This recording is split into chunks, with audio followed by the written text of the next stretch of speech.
Hello and welcome to an all-new episode of Anime Brain Freeze. We are your partially snowed-in hosts. That'd be me, John. And I'm CC. I'm only reined in, but still. Anyway, this is the show where we review all the anime series from the previous season we did and didn't watch start to finish. In today's episode, John gets cynical with the wannabe idols from Girlish Number, and I will finally talk about one of the, in my opinion, best sports anime of all time.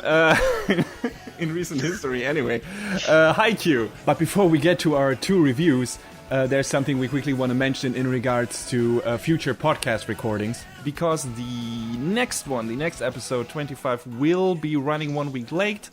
Because I won't be able to record an episode in 2 weeks. So no new episode until March 5th after the one we're recording right now. You know what? Do we get? I think our listeners will be willing to forgive us because it'll give me time to mess around with my Nintendo Switch. What? Yeah, that's a good reason as any. I mean, anyhow, John, you wanted to say something in regards to a small anniversary we're having.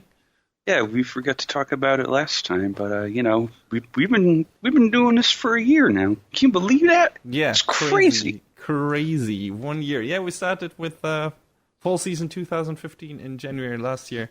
So yeah, cool. Thanks to everyone who has been joining us so far. I'm happy to say that we have been steadily increasing at a very small pace our circle of listeners. Watch out, Jeff Thu. We're coming for you and your Weebcast. You wish. I wish. Anyway. No, but yeah, there have been weird big spikes on certain episodes. Well, mostly our sneak peek episodes, that's understandable, but even in between, some weird spikes, I guess, when we get one new listener who then, for some reason, listens to all of the available episodes. But yeah, that's that. Very happy that we at least get a small number of people following us regularly. That makes me very happy. I guess for John, that's the same. And I hope we will be able to entertain you for many more episodes to come. We've been enjoying what we've been doing so far, and even though, we've changed around the format of the show here and there a bit, I know we've started out with talking about, shows we watch only like a few episodes of. We haven't been doing that in a while now because we got our hands full with the shows we actually finished. I guess that also comes down to us finishing more shows than before. Maybe, at least that's the case for me. But yeah, aside from that, trying yeah. I have my own backlogged shows that maybe I'll watch someday. Maybe. Yeah, and there are those shows we stop watching after one episode, and I think those don't merit talking about it beyond the sneak peek. Not at length anyway. Yeah, usually we mention our issues with the show already in that segment, and if it doesn't go far beyond that episode wise, I think there's no reason to do a trash stash on that. So for now, we're gonna keep the trash stash for shows that we finished that are actual trash.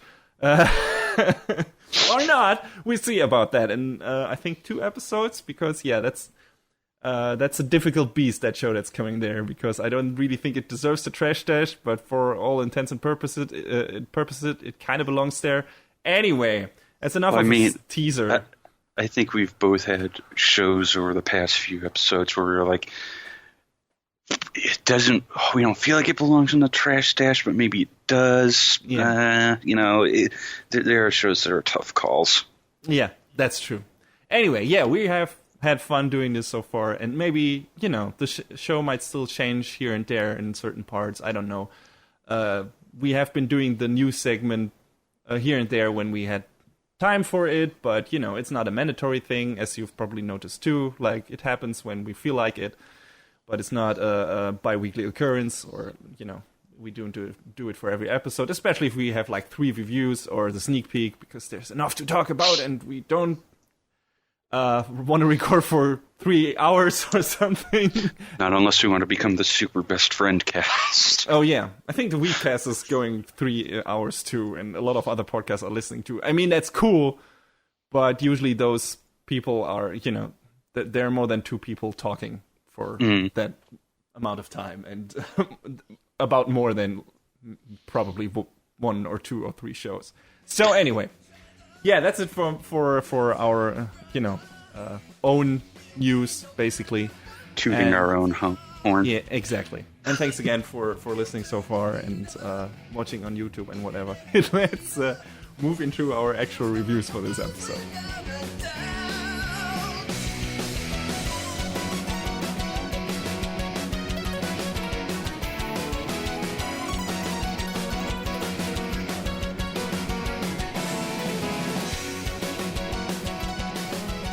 So, first up on the docket today, we're going to talk a little bit about Girlish Number. It's a show all about this girl, Chitose Karasuma, just your everyday college student, but she decides she wants, a not-so-everyday life. And she barges into a voice acting facility and says, hey, I'm going to be the next big star. It's going to be me. But, and she is sorely lacking in talent as well as tact. It still somehow ends up landing a job with the agency Number One Produce, where her brother Gojo, a former voice actor himself, is a manager. Chitose kind of has a larger-than-life image of herself, a legend in her own mind, but she, continues to land only minor roles. She seems to think that her talent and presence are on par with two of her seniors, Momoka and Kazuha. And the two of them, they act incredibly catty toward each other because, they just never see eye to eye. It kind of starts off the show as a very cynical, jaded look, I guess you could say, at the world of Japanese voice acting, or maybe voice acting in general, Chitose kind of gets a big head when her producer, Kuzu, who has a notorious rep for being, not very good at his work. Great. Which is kind of funny because Kuzu also means trash. Kuzu P lands Chitose the lead role in an adaptation of a popular light novel. Oh. The best kind. Which is funny because Chitose even acknowledges in the show, why a light novel? Ugh. Yeah. It's weird. It's weird that that the series would acknowledge that the light novel adaptations are generally not that high of quality. I find it funny because one of the original creators of the show, Wataru Watari, he wrote a light novel himself, My Teen Rom-Com Snafu. Mm-hmm. So I wonder if he just was that a popular one? I mean, did that get an anime adaptation even? It got 2 seasons. Oh, okay. And was that popular or?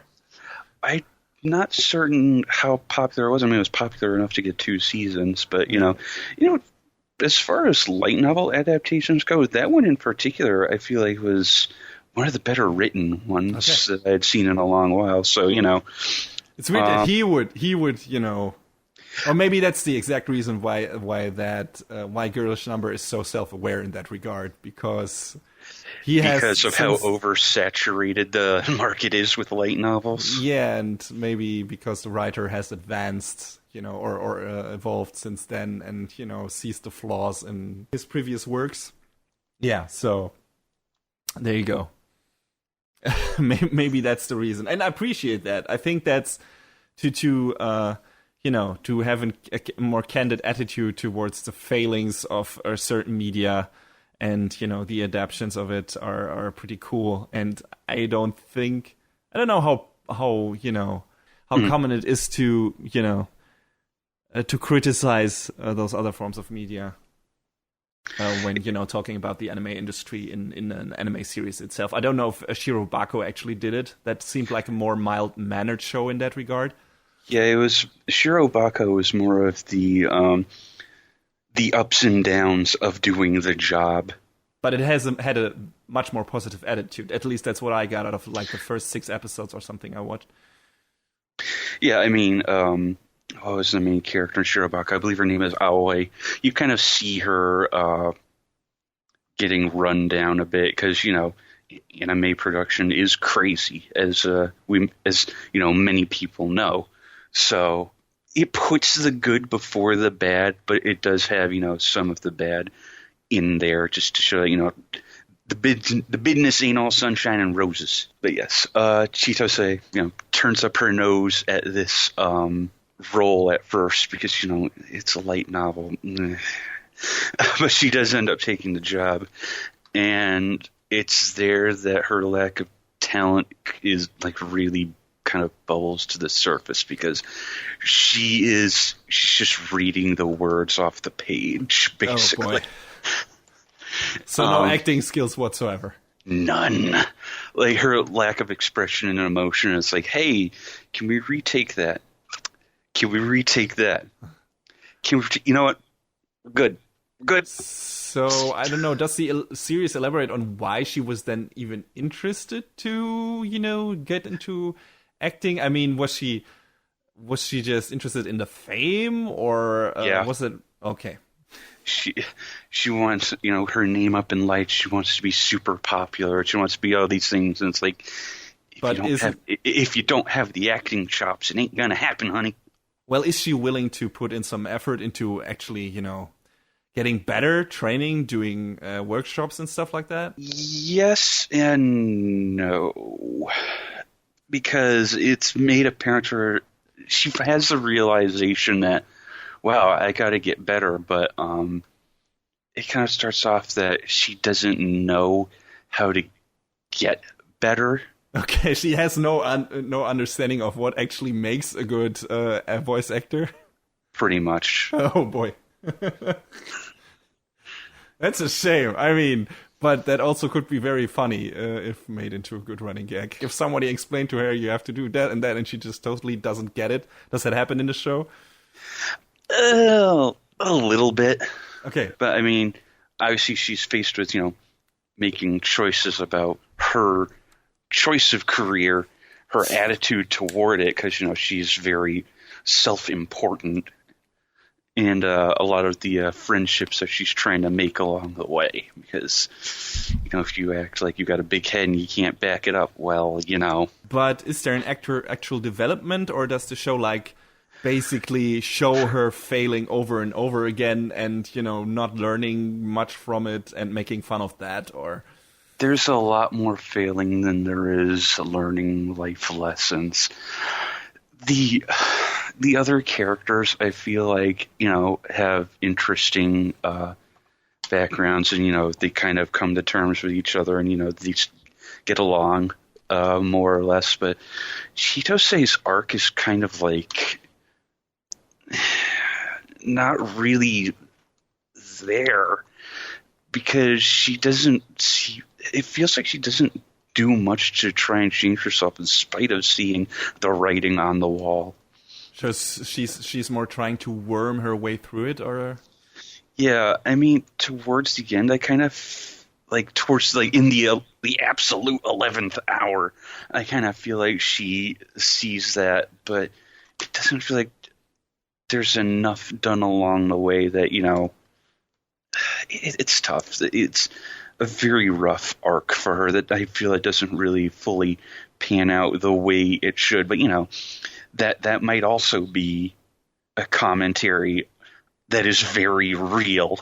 I don't know. Is it just is Chitose used as the main foil to show the kind of failings and problems with that industry, or do the other characters get equal screen time in that regard? And show that, okay, here is this kind of asshole-ish character that is showing you what is going wrong, in that industry. Well, I mean, like I said, two of the other characters, Momoka and Kazuha, they are very much at odds with one another. They have their own backstories that they do get into, and they're actually pretty interesting. Mm-hmm.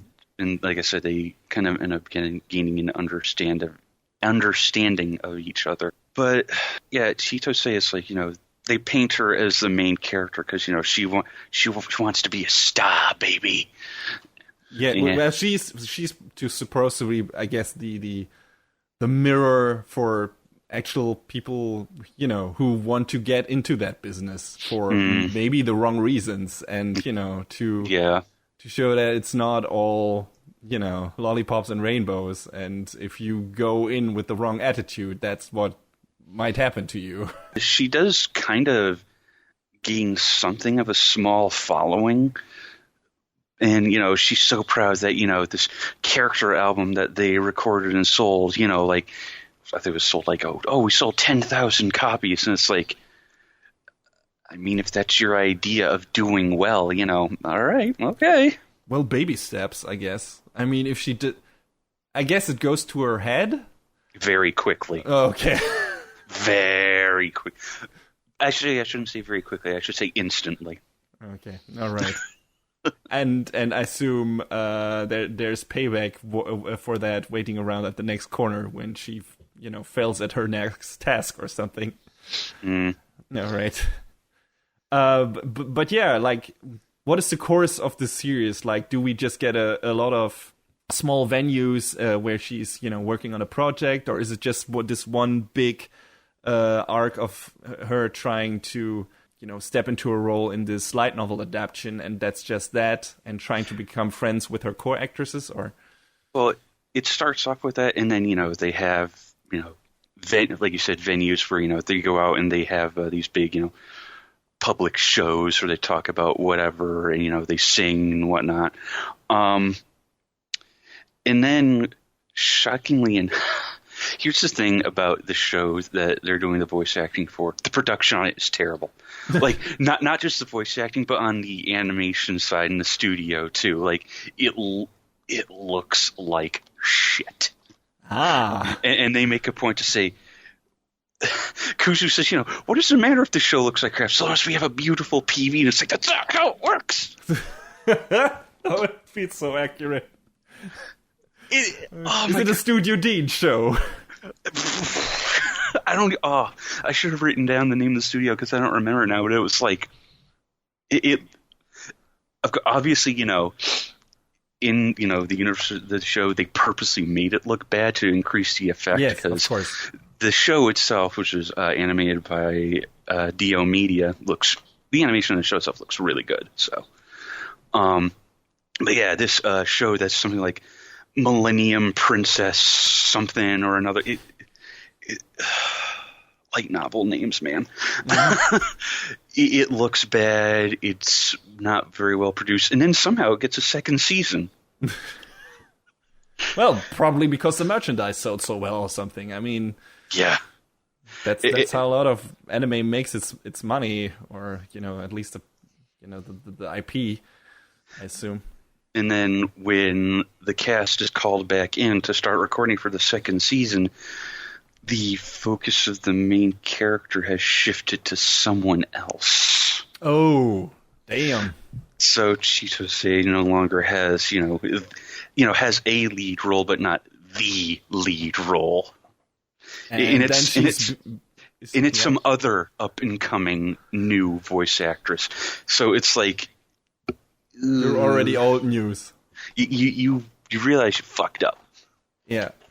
And then is she beefing with that new person, or? Not openly, but, it's very apparent that she's like, who do you think you are, sort of thing. Yeah, okay. So how did you like the humor in the show in general? Did it make you, did it give you a few laugh out loud moments, or was it, was it sometimes too much for you in a cynical way, so that you had to cringe a lot, or? I mean, there were moments where I was like, "This feels a little too real," which means it had the intended effect. Yeah, I guess so. Yeah, sure. But there were some funny moments in there. I mean, I don't know if it's funny so much that, haha, look at her. She failed what she was trying to do in her, her chosen vocation. But there's some chuckle-worthy moments. I don't know about, just like, oh, I'm going to, burst out laughing. But there are moments to laugh at. Mm-hmm. Pacing in the show is good too? Like, is there enough happening in each episode, or do they dwell on certain jokes too long, or? I felt like the pacing, they kept it going pretty briskly. Because, Chitose, ends up working at the same production company where her brother is. Mm-hmm. And at one point, in obviously every corner, her brother Gojo's saying, hey, you got to get better at this somehow. And then when he is handed off to the new girl, and Chitose ends up with some other producer who's like this crazy, hyper, just energetic guy. Is like, you have to put more into it. He's very loud, very energetic, like to the point where it's like, all right, dude, shut up, take it easy. Yeah, sure. It's kind of at that point where she's not with her brother who has experience in the industry, where she does feel a little bit lost. Okay. And I felt like that was kind of a neat turn for the character, where she's got this stranger, she has no idea what his deal is, and she's got to get it together. Okay. So there's a small moment of crisis that helps her, I don't know, a bit of sense of self-awareness, I guess. Yeah. But it sounds like the show isn't like populated just with complete assholes all through. At least the brother seems to be a decent guy and everything. And yeah, the brother and the other co-stars who work with Chitose, or the names, I believe, Nanami and Yae, they, are actual good-natured characters who, we want to come in, we want to work, yeah, let's all get along, sort of thing. But they obviously see that Chitose is having her trouble. Okay. But so, it's not like they're turning a blind eye. Okay. And it's not like you're watching that show and are like, oh my god, I hate most of these people. I want to see them fail. No, okay. They don't paint it up like that. I mean, even though Chitose is bad-natured and not talented to an extreme fault, I don't feel like you're rooting for her to, go down in flames. Okay. So did you get out of the show enjoying it overall? Did you have some problems with it in certain parts? Are you looking for... Is there room for a second season or something that you would be looking forward to? I mean, maybe. I don't know how much they can play up her being, a doofus again. But maybe they could show her actually making something of herself in another season.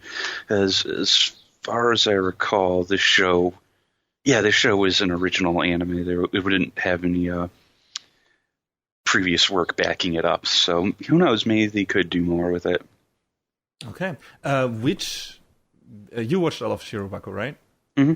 So which view on the production side of anime and everything did you enjoy more? Like, did you enjoy more the somewhat emotional but uplifting and optimistic view of Shirobako, or did you enjoy the cynical approach by Girlish Number more or equally? I mean, I think they're both worth liking for different reasons.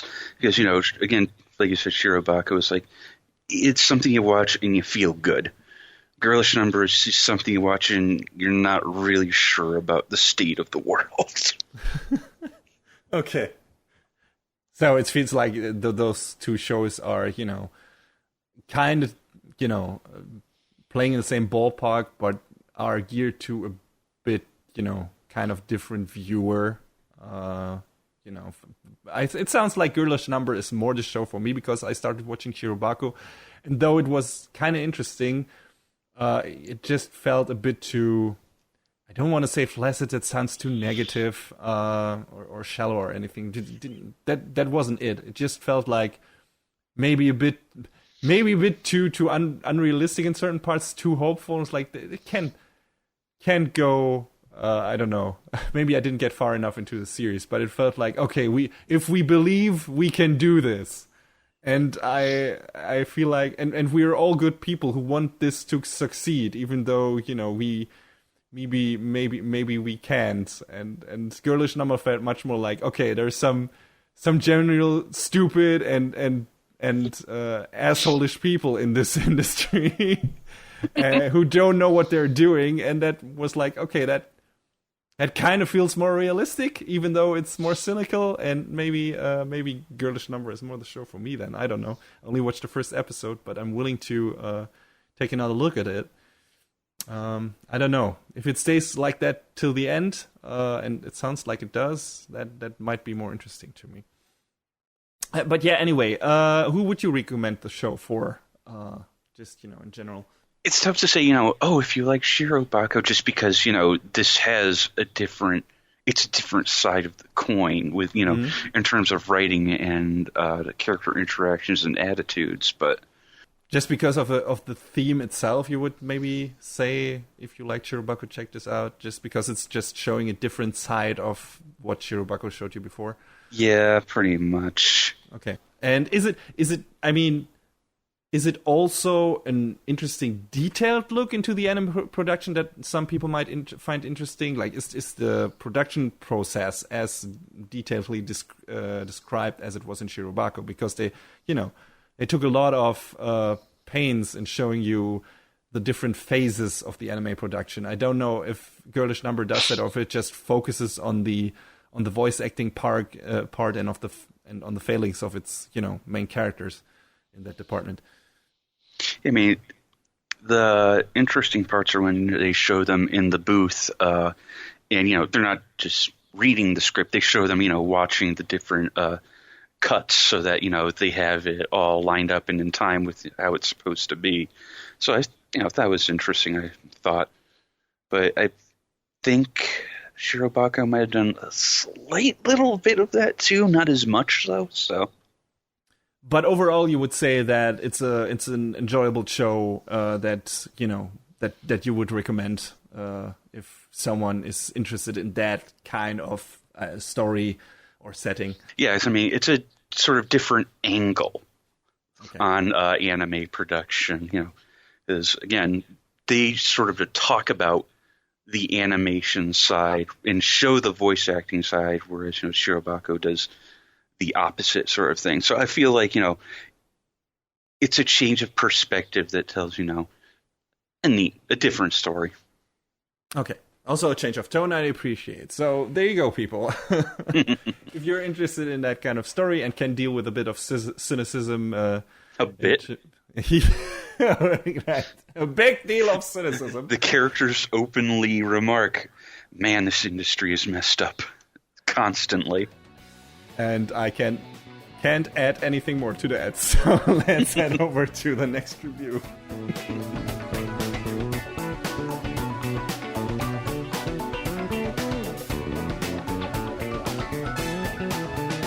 Toyo Hinata loves volleyball. He starts playing in elementary school after he sees the ace player nicknamed the Small Giant, or Little Giant, of the Karasuno High School volleyball team on TV. Because he's captivated by that guy's performance and his jumps and his style of play and everything. So yeah, he gets big into volleyball. However, in his first tournament match in middle school, with a cast of teammates that he quickly assembled, because he pretty much was the only one who was into volleyball at that time, apparently, Hinata suffers a crushing defeat by the hands of a far superior team, mainly through the actions of one of their best players, the so-called king of the court, Tobio Kageyama. And Hinata swears to surpass Kageyama and to challenge and beat him the next time they face each other on the volleyball court. To his big surprise and dismay, though, on the very first day of his life as an actual member of the team that inspired him to play volleyball in the first place, Karasuno, one of his new teammates turns out to be, who else? His biggest rival, Kageyama. Mm-hmm. And thus begins their difficult journey to become friends, a working team, and the wings that will help the struggling Karasuno volleyball club to take flight again. So yeah, that's the story setup for Haikyuu, which apparently means volleyball. I didn't know that, but apparently it does. It's the Japanese word for volleyball, made up of from the kanji of hai, which means push, and kyu, which means ball. It's based on a manga by Haruichi Furudate, which started in 2012 and is still running. And it's the only thing he has done so far, I think. Yeah, this anime series is produced by one of my favorite studios, Production IG. We've mentioned them before. Mm-hmm. I don't know exactly in which review, which show they'd done we've reviewed in the past, but there was at least one. Yeah, but, just to name again a few big things they worked on, they pretty much worked off all of Ghost in the Shell. Another one is another sports anime they worked on is Kuroko's Basketball, also one of my another favorite series of mine from recent years. They helped out Studio Wit with Attack on Titan because Studio Wit itself is made up of ex-Production IG members, if I'm not mistaken. And they also did the anime openings for the Tales games before ufotable took over that job. So they've been doing a lot of stuff, a lot of different stuff. Good stuff, and are veterans in anime production. The show is directed by Susumu Mitsunaka, who seems to be an all-rounder and has worked on key animators as a key animator, storyboard artist, and even scriptwriter. Haikyuu being one of those shows where he did all that, I think. For quite a few shows. I don't want to name all of them now because that would be a lot. Be a very long list. Yeah, but Haikyuu seems to be his first long-time director gig. So yeah, and boy, good job. Good job, man. I want to give a very special mention, very important mention to the music by two people. Asami Tachibana, who's done helped out on Seraph of the End, Gundam Build Fighters, and the other guy being Yuki Hayashi.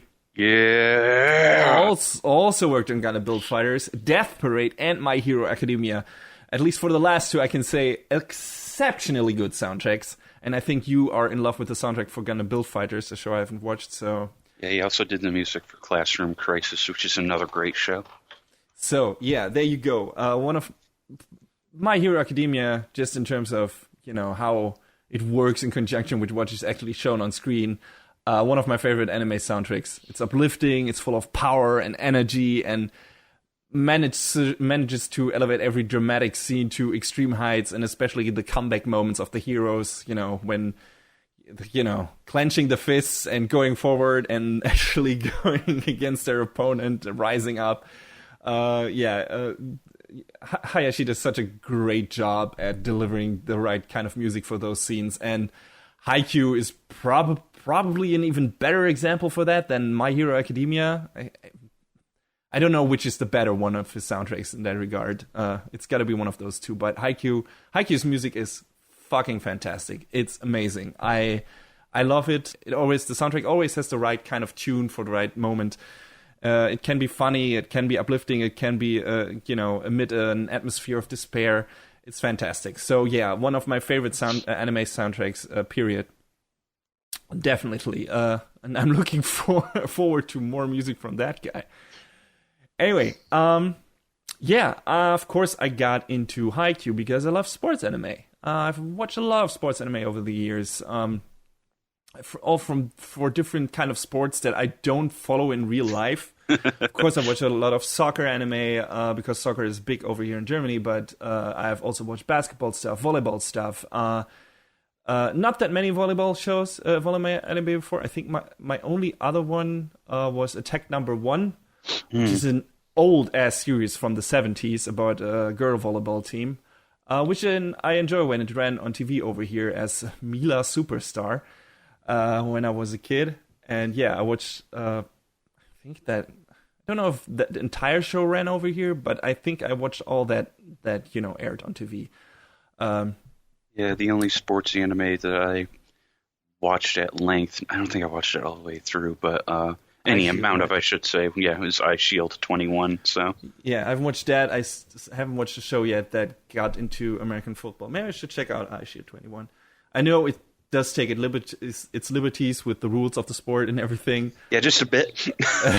But so do all sports anime, just in general. That was, like I said, Attack Number 1, the only other volleyball anime I watched. But, I don't restrict myself to genre when it comes to sports anime, because I just, in general, since they're all pretty much structured in the same way, it's usually about this one kid that is, getting into the sport for different reasons.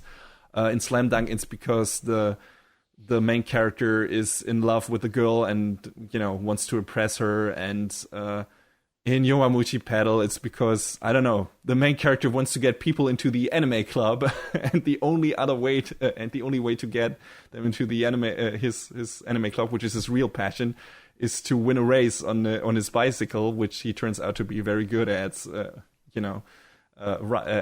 racing with. So there are different ways that the characters get into the actual sport, but then they discover a passion for it, or they had a passion for it to begin with, and then they have to rise up, get better at, take an underdog team to new heights and to the national championship and everything. It's kind of always the same approach, and Haikyuu isn't really that different in this regard too. You got the kind of different setup, because the main characters and his rival have to work together. I haven't seen that to that extent yet in another anime, where like sworn rivals get into the same team and have to become friends. that happens in different series, but not right from the get-go. So that was an interesting approach, and you got Karasuno, who were this once great team, but are now struggling and haven't really had a good, success rate in recent years. So it's this new generation that has to try to get the team to greatness again. So just from the basic setup and everything, it feels kind of standard. But that's about all I can say in terms of Haikyuu being a bit of standard fare, because it's hard not to let this turn into the ramblings of a completely assimilated fanboy. But it has to be said, just in terms of production alone, Haikyuu is one of the best sports anime in existence, in my opinion. The animation by Production IG is on an insanely good level at all the time, but it gets downright amazing during dramatic and important scenes in a match, of which there are plenty.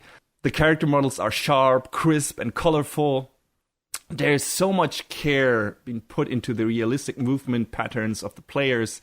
There's so much energy, fluidity, and detail in every motion in this show. It's breathtaking on many occasions. There are not that many anime that look as good as their openings, their opening animations, because, I don't know. That happens for a lot of shonen animes, that the openings look so much better than the standard animation in that show, because they're done by a different team and everything, and serve as a showcase to get people, into actually viewing the show.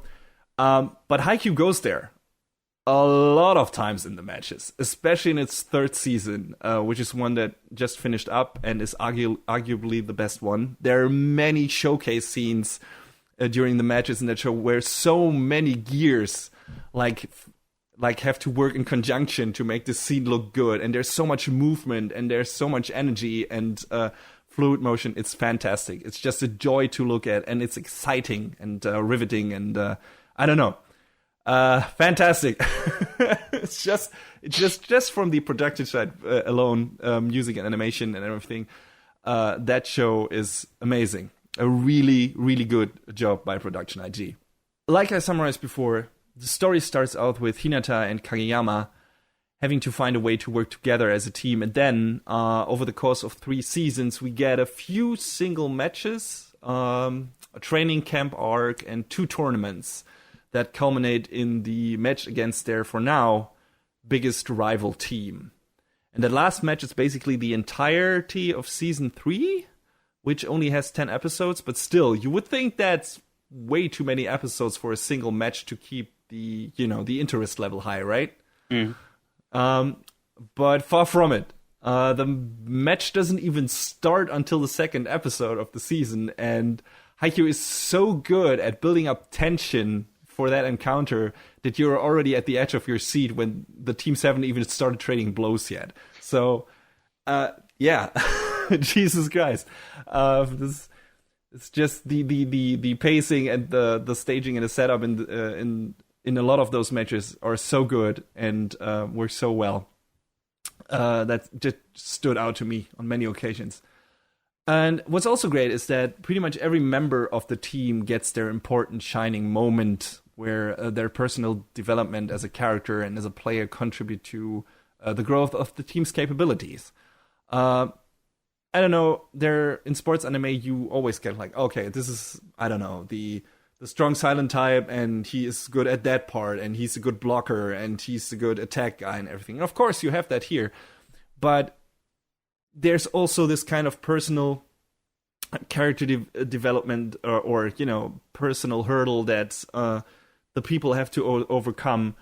And, that happens over the course of the series. And you might have like this one character that doesn't really, you feel like he's not really developing in every match, but there is kind of a steady evolution. And then there's like this one important scene in very late in the series for that one character that you have been waiting for, and it's so worth the wait.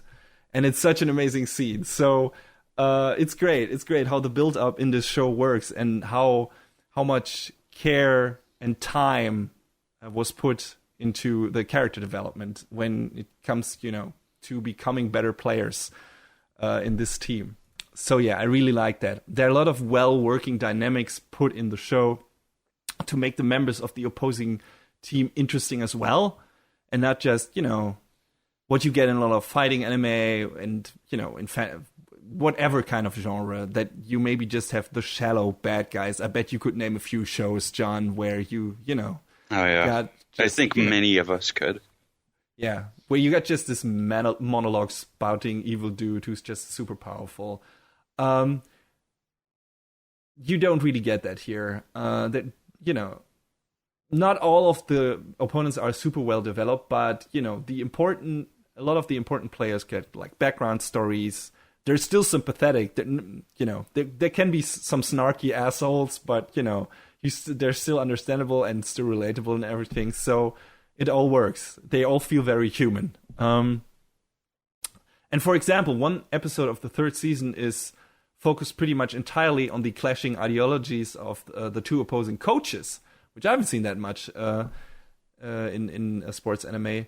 Just in terms of playing the game and what makes a good team and what their philosophy of the sport is, of what is their idea how volleyball should work and everything. So I found that to be very interesting, and how that was set up, and how you get to learn more about their background and how they came into that way of thinking and everything was really well done, in my opinion. You get like their background stories, you get a bit of flashbacks to their youth and how they played the sport and everything. So that was pretty cool.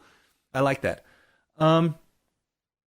It's all just in terms of character building and story and everything. Haikyuu feels really, for the most part, really organic and well paced.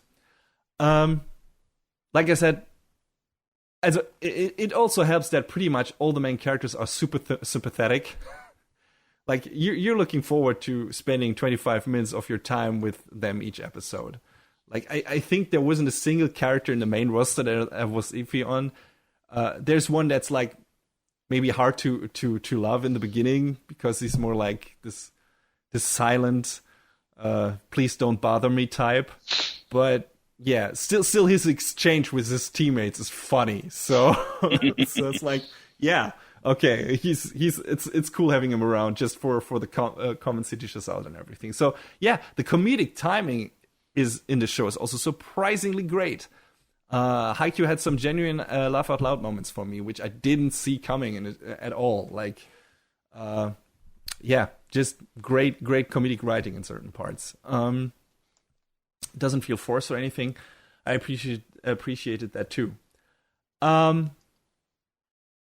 One small weird and one small negative bit I want to bring up here at the end, which are super nitpicky, but I still want to mention them so this doesn't become a giant exercise in Haikyuu dick riding. So they made this weird decision, and I don't know if that was already in the manga. Whenever a character is standing in front of the volleyball net, and in a real-life scenario it would cover his face, in the anime they erase that part of the net where his face is, so you can see it. So it looks like there's a hole in the volleyball net. Which, I guess that's an interesting stylistic choice, just to, put emphasis on, looking at this character through the net sort of thing, so you get a better look at them. Yeah, and their reaction and everything. It makes sense, but it put me off in the beginning because it looks super weird. I got used to it pretty quickly, and it makes sense in a way, like you said. Why design all those, these characters to not show them half of the time, especially since they're pretty boys, and, for the female anime fans who might fawn over them and everything, and maybe buy the merchandise and stuff like that. So it doesn't make much sense to, don't show their faces for half of the game if you want to show them from the other side of the court and everything. So yeah, that was just weird because I hadn't seen that before in another show. But like I said, I got used to it pretty fast, and I'm, one of the maybe I'm one of the few people who even had a problem with that in the first place, because maybe everyone else was like, okay, that's weird, but new. Anyway, but yeah, the other thing was a bit more, well, might again not be a problem for other people, but took away from the show for me in certain parts. And that the show is trying to go the more realistic route, just in terms of the game itself, than other sports anime. Like we said, a lot of sports anime take a lot of liberties with the sports they're depicting, and have the characters dish out actual super moves left and right, like you would were watching a fighting anime.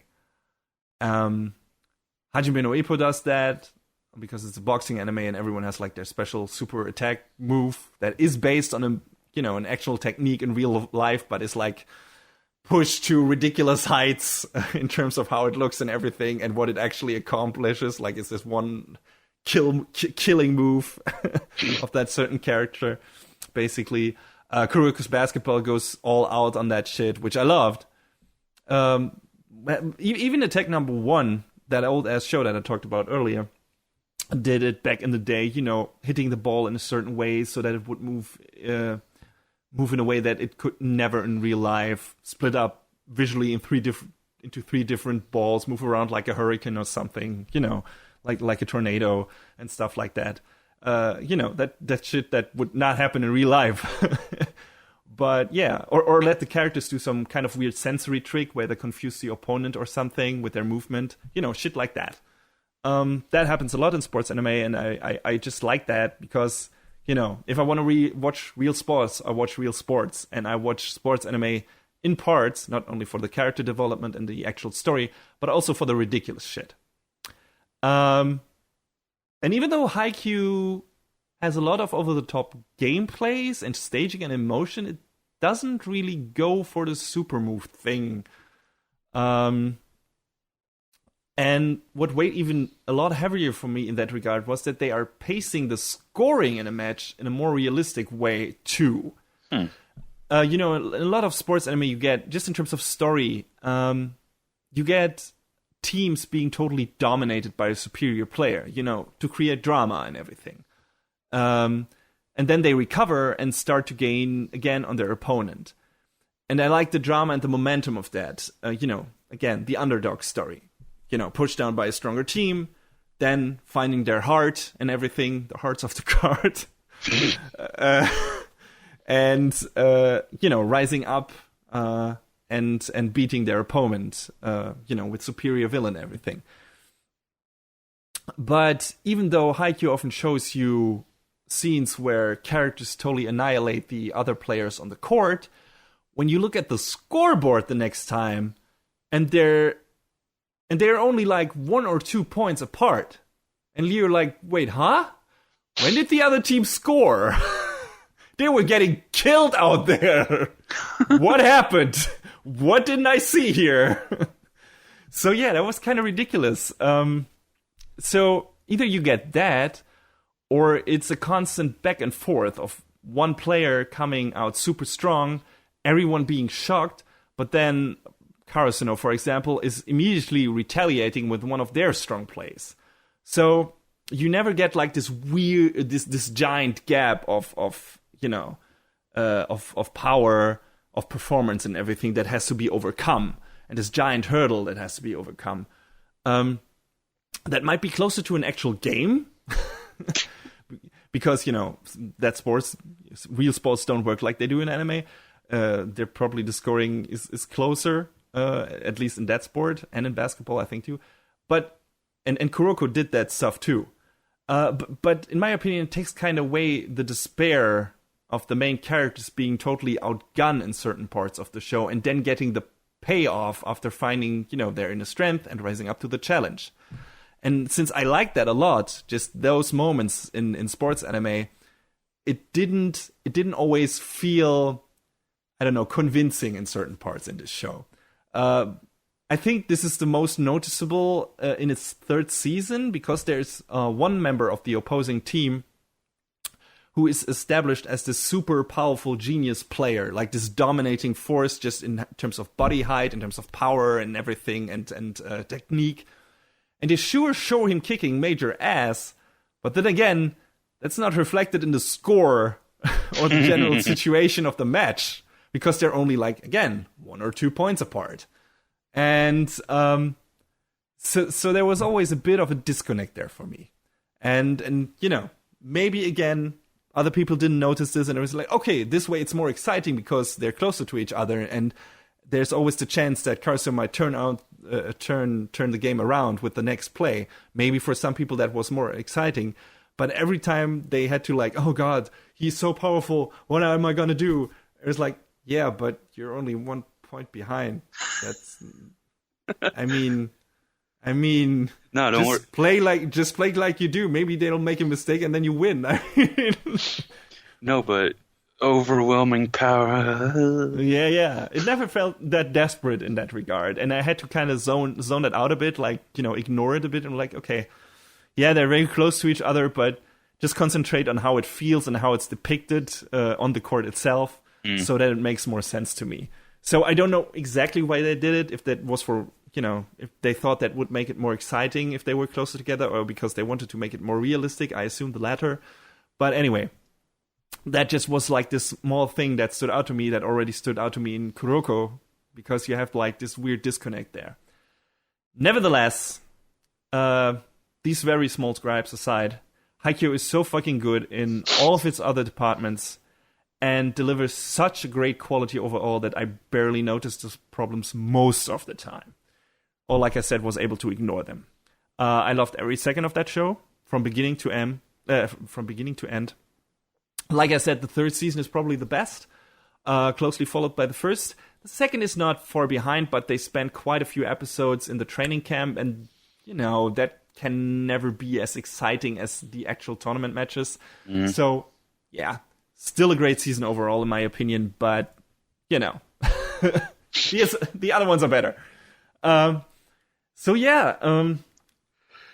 If you like sports anime, hell, even if you like great anime, period, with sympathetic characters, stellar animation, and just a well-polished package overall, you must give this a watch, in my opinion. I joked about it before, like, if you like sports anime and are not watching Haikyuu, throw yourself off a cliff. But seriously, if you like sports anime and haven't watched Haikyuu because you think it's just a shallow Fujoshi bait because of the pretty boys or something, or you don't like volleyball as a sport, aren't interested in it, please at least watch its first couple of episodes. I can promise you won't waste your time, and I'd be surprised if it won't get you hooked. Just because it's so well produced in so many aspects. That's pretty much what I said about, maybe not said, but also what I also thought about My Hero Academia, which has a lot of, okay, we've been there, we've seen that maybe in certain parts, and this is an old story in a way, but it's so well done in this show that it's worth a watch, and it will get you hooked, probably. So yeah, I feel kind of like that about Haikyuu. It's not very different from other sports anime, just in terms of story, maybe, and setup and everything.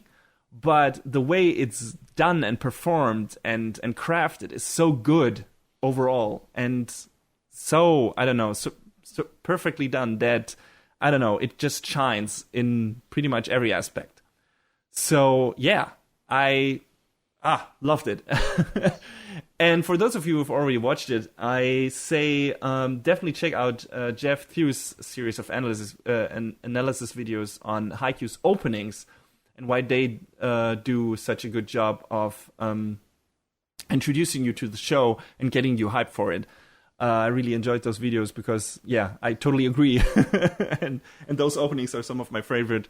Oh shit, that's a spoiler from my show, from my video that hopefully will come out soon. But yeah, you can expect one of the Haikyuu openings to be on there for sure. John, any questions about the show? I've been rambling on, as I tend to do when we both didn't watch a show and it was only me. And you know, do you have a slight interest in the show at all, or is it like, oh man, I'm really not into volleyball, even after everything that I said right now? You got too many anime in your backlog. What would that show need to even make you watch it? I don't know. It's not out of like any dislike. I just don't really watch sports anime. So okay. But from everything you have said, and you have said a great many things. Yes, I know. Sounds like Haikyuu is pretty damn good on many fronts. Just out of pure interest, what is it that? Why do you not flock to sports anime, or why are you not that interested in them? Is it more because you're not that interested into sports in general, or is it like the standardized story format, or is it just something else? I mean, I guess a little bit of both of those. The only sport that I watch a lot of, and even that's not that much, is football. American football, I should say. Which is probably what made you watch iShield. Yes.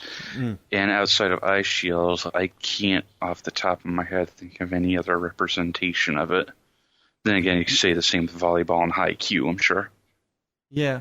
It's sports anime, at least in West, has a difficult standing because people who like anime usually don't watch that many sports, just in terms of, demographics and everything. And people who like sports want to watch the real thing and not the anime. Right, yeah. So that's why sports anime in the past have not been that successful in the West. At least that's how I think it was in America. Over here, I don't know. I remember certain sports anime being at least very popular with when I was a child.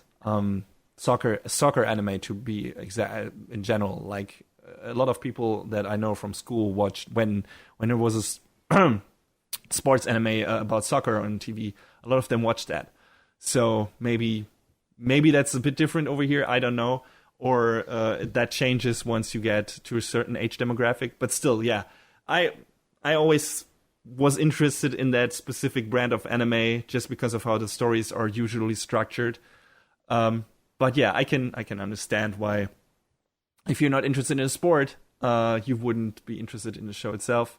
All I can say for people out there who feel like John, check out the first few episodes, see if it clicks.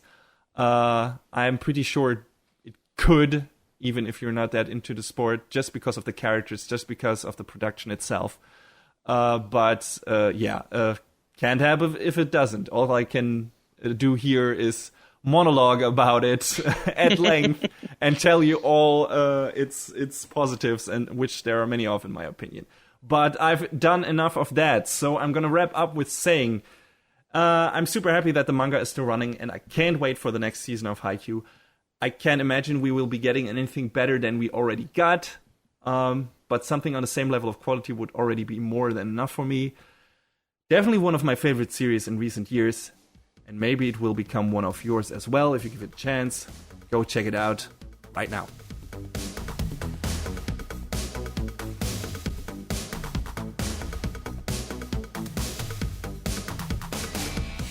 And that's a wrap on the 24th episode of Anime Brain Freeze. All the music in our show is from the Double Dragon Neon soundtrack by the amazing Jake Kaufman. Please go to vrt.bandcamp.com and check out his awesome work. You can find us on YouTube, Facebook, Twitter, iTunes, Stitcher, SoundCloud, and animebrainfreeze.com. Leave us comments and questions anywhere you like, or send us an email to animebrainfreeze@gmail.com. Thanks for tuning in. We hope you had a good time, and please join us again on our next show. Macht's gut. Take care, everybody.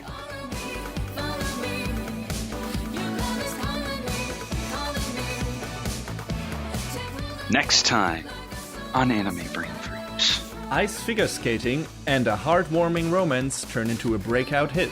And a familiar job in a new workplace.